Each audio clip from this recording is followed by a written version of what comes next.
Hey gorgeous, welcome back to Life in Style. Today's video is going to be the second video in my weight loss surgery series. The one I did before then, or before this one, which I will link down below, was basically my reasoning, my reasons why for having the surgery. And I go into my history, you know, what I was feeling, my experience with dieting and all of that, and the things that ultimately led me to decide to have bariatric surgery. As you can tell, I have a little bit of makeup on, I don't have a lot on. I just wanted this to be kind of relaxed and just kind of impromptu in a way. I did put stuff on so that I didn't look completely crazy. And this I popped a blood vessel yesterday, so don't worry, everything's okay. It just may look a little weird, but it doesn't hurt or anything. So this video is going to be talking about what I was required to do by my doctor and surgeon prior to my surgery. Understand, as I said in the previous video, this is my experience, what I was told that I needed to do in preparation for my surgery. The person, you know, to the right of me may have something different said to them. The person to the left of me may have something completely different from us too. So it really depends on your medical history, what your surgeon feels you need to get done before the actual surgery, and all of that stuff. So take this video again as my experience, not what is necessarily going to happen if you decide to have surgery, and talk to your surgeon. And if, you know, I mentioned something in this video and, you know, don't go asking him or her like, well, what about, you know, it's going to be different for every single person. What I had to do is not going to be the same thing you need to do. So just please keep that in mind. So the first thing, which is very important, was exercise and diet. The reason why they told me to do this is because they wanted me to get used to exercising again, you know, especially if I wasn't exercising. They said, we want your body to be used to, you know, being in motion, that you're really, you know, doing your exercise several times a week, half an hour, 45 minutes to an hour if you can do it, so that when you have the surgery and you're cleared, you know, several weeks after to actually do exercise, your body is not going to, you know, in a way be in shock, and you're not going to be like, oh, you know, I don't feel like exercising. Again, you got to understand, good eating habits and exercise is absolutely required to make the surgery work. The surgery is not a cure-all. You're not going to sit there and be able to eat Big Macs and pizza and Taco Bell and all kinds of crap and crud and sugar and salt and still lose weight. It doesn't work that way. And again, I think I may have mentioned this in this first video, but that was one of my you know, one of the main misconceptions I had was that I just thought it was a lazy way out, that I'd have surgery, I'd get skinny, and that's it. It does not work that way. If you do not eat well, if you do not exercise, you will slow down your weight loss, and you absolutely can stretch your stomach back out and gain the weight, if not gain more weight. So just understand that it's not a fix-all. So the exercise and diet was important, again, to just get in that rhythm and in that habit of exercising, being active. They want you to try to lose some weight before you actually go for your surgery. And I've heard this actually from several different people who have had several different surgeons. They always like you to get into that habit. Eating well also, if you're, you know, used to eating junk food and that sort of thing, they want you to eat better, make better choices, and they do help you with nutrition and that sort of thing to help you through that process. So that was really like main point number one, was to exercise and eat a better diet. Two was my medical appointments. I had several with several different specialists. I had to have blood work done early enough so that if there were some issues with the blood, you know, not coming back normal for whatever reason, they could deal with that well in advance of the surgery and not have something so close to the surgery that it had to be postponed. I also had to get a pre-surgery physical, and I think most people have to get physicals before they get any major surgery anyway. They want to make sure you're healthy and that everything's kind of running like clockwork. I also had to see a cardiologist. Again, you may not need to see a cardiologist. Your surgeon will make the determination as to what specialist they want you to see. But I had to go see a cardiologist just to make sure that my heart was healthy enough. That was like the quickest appointment I've ever had. You know, they read my history. We talked a few minutes. He's like, you're fine, you're cleared. I don't personally have any heart issues. I never have had heart issues, so that was pretty kind of cut and dry. The last one that I had to see, or specialist, was a pulmonologist. I actually went to 2 appointments with the pulmonologist, you know, they read your history, they make you fill out forms, they talk to you about your history. You know, I have asthma, trouble breathing when I have allergies. It's just, you know, I've had it pretty much since like probably middle school, so it's not something that has necessarily gone away. The second time I went back to the pulmonologist, I had to do this extremely long breathing test. I have never had anything like this before, and I've had major surgery before. So I asked her, I was like, is this something new? She said, no, you know, it's not something new. And I'm like, I've never had to do it before. But, excuse me, you kind of sit in this pod. It's so weird. And at some, you know, point during the test, the doors actually close up. They want to see how you breathe under distress or having to hold your breath a long time. And the reason they explained to me that they wanted to do this test is once the surgery has been done, the one that I did, which was the sleeve gastrectomy, everything's going to be swollen, first of all, because of the trauma going on with the surgery to those organs, kind of squished, and just, you know, everything's going to be swollen. So they want to make sure that you can breathe well because of that fact. I had no issue, you know, after the surgery breathing, so that was fine. The breathing test went absolutely fine, so I had no issues with that. Another thing they wanted me to do was to start taking a multivitamin. And I did buy a multivitamin and completely forgot that it had to be chewable. One thing that they did tell me is that they don't want you taking any pills, any vitamins, anything, you know, orally that isn't the size of a pencil eraser or smaller. So the reason for that is, with that specific bariatric procedure, the sleeve gastrectomy, they're going to cut off most of your stomach. And then what's left basically looks like a sleeve. But, you know, when you think of a sleeve, I'm looking at my arm, like it's nowhere near that big. Like it's tiny. So you've gone from being able to shovel food down your mouth, you know, in your mouth, down your throat in big gulps and eat fast and all that. And yeah, you get a little uncomfortable, of course, because people really shouldn't eat that way, but you can process it without issue. Once you have the surgery, they even want you to take smaller bites, like the tip of an eraser, chew 25 to 35 times, you know, one bite, so that it's indistinguishable in your mouth. So when it's going down, I know it sounds really gross, but it is what it is, that it's basically mush, because your body needs to be able to process this food in a slower way, because that's the way it's going to process it. And you can't be shoveling spoons and spoons and spoons of food in your mouth and swallowing big globs, because you will absolutely vomit. Or have the most uncomfortable feeling of heartburn. And there are times that I've caught myself doing that, not that big of, you know, bites, because I do pay attention to what I'm doing, but sometimes I'll put a spoonful in my mouth quicker than I should, and that will absolutely cause blockage. You know, your doctor will explain all of that if this is something that you're looking into, and you know, all the specialists will tell you how your body's going to process food. But again, this is what I was told. And so for that purpose, everything had to be really small, and that included vitamins. So I did not buy chewables, I did not buy small ones, so I didn't take them. But definitely, if they tell you to start taking vitamins, it's very good, because your body needs those nutrients from another source. You're not going to be getting it from the food, because you're not going to be eating like you used to. Your body's not going to process food like it used to.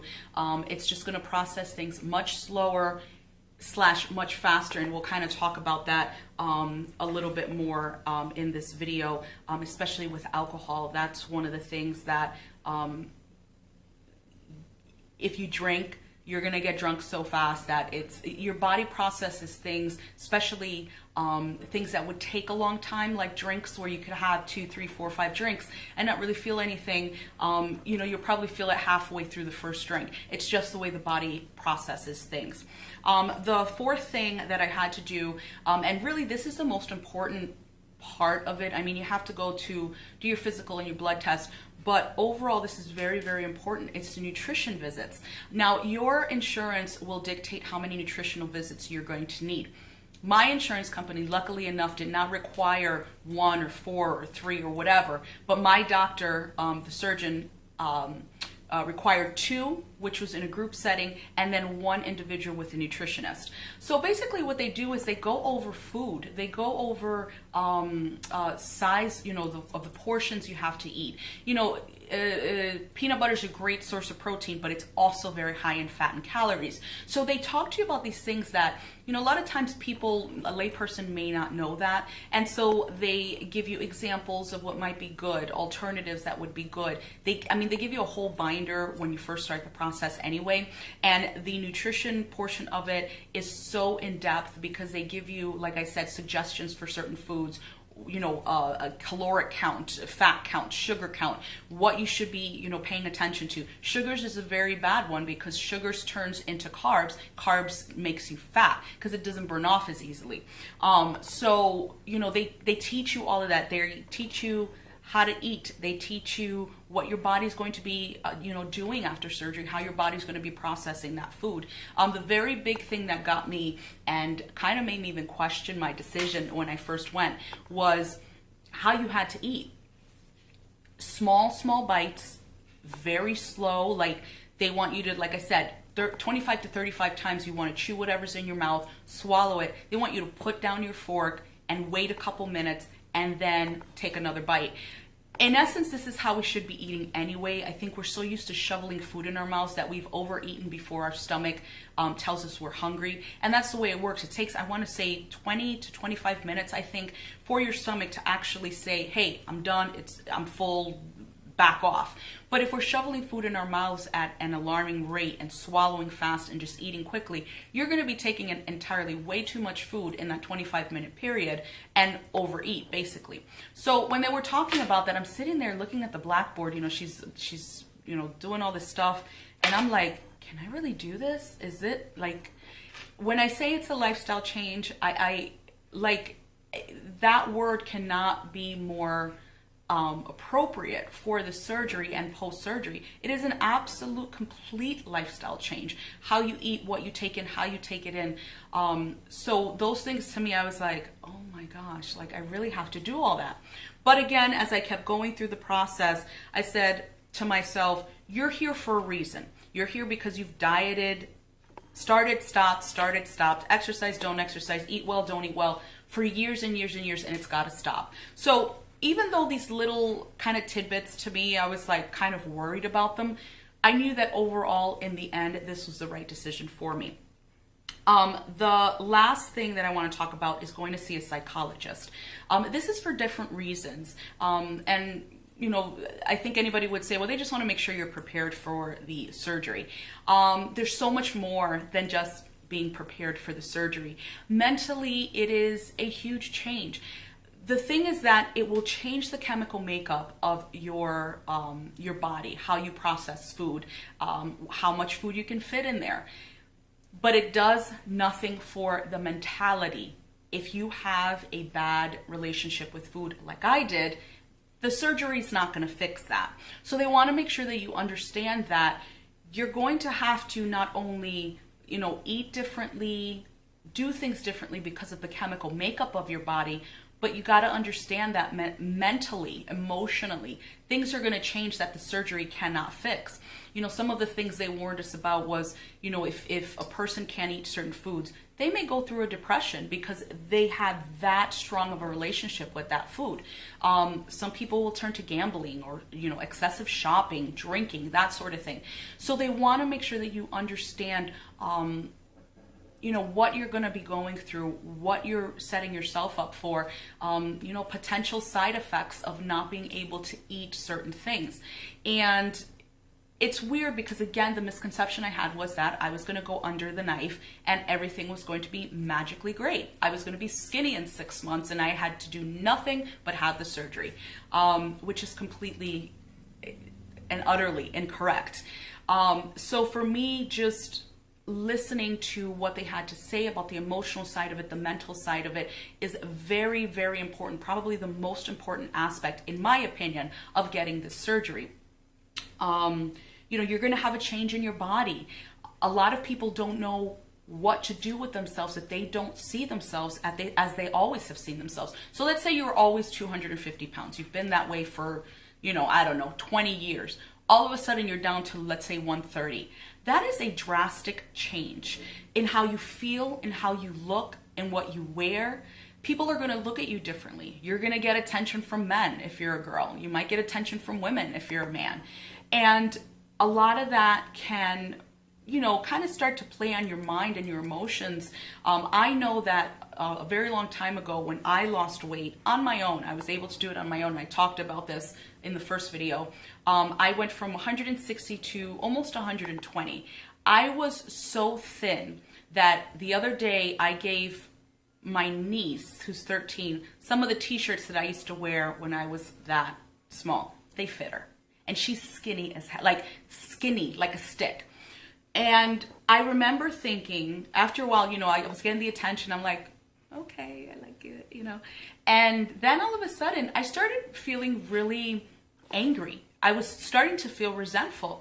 And I said, wow, like, you know, and you hear about how society thinks about fat people or curvy people or people who don't fit into a size 4 or 6. But when you actually experience that, when you understand because you were this weight before and now you're this weight, it's angering, because you say to yourself, I am no different emotionally, internally, how I treat people at 120 pounds than I was at 160. So those feelings come into play, that anger and that resentment. I know I felt them. So they try to prepare you for that, because a lot of people don't realize that when they lose weight, you will get more attention, whether you're a male or a female. Again, not feeling like yourself. You look in the mirror, perhaps you still see yourself at 250, 300, 350, and you're not anymore. So a lot of that comes into play, into the emotions and how you feel after the surgery. So all of these things, you know, the blood work, the specialists you see, the nutritional meetings, which are very important, the psychologist, all of this stuff was a preparation for me to make sure that A, my body obviously could go through the surgery, but B, that I mentally and emotionally understood what I was going to be undertaking. Again, because of the lifestyle change, but because I'm going to change, and I have changed. I'm already thinner. I'm already fitting into smaller clothes. I feel different. I feel more confident.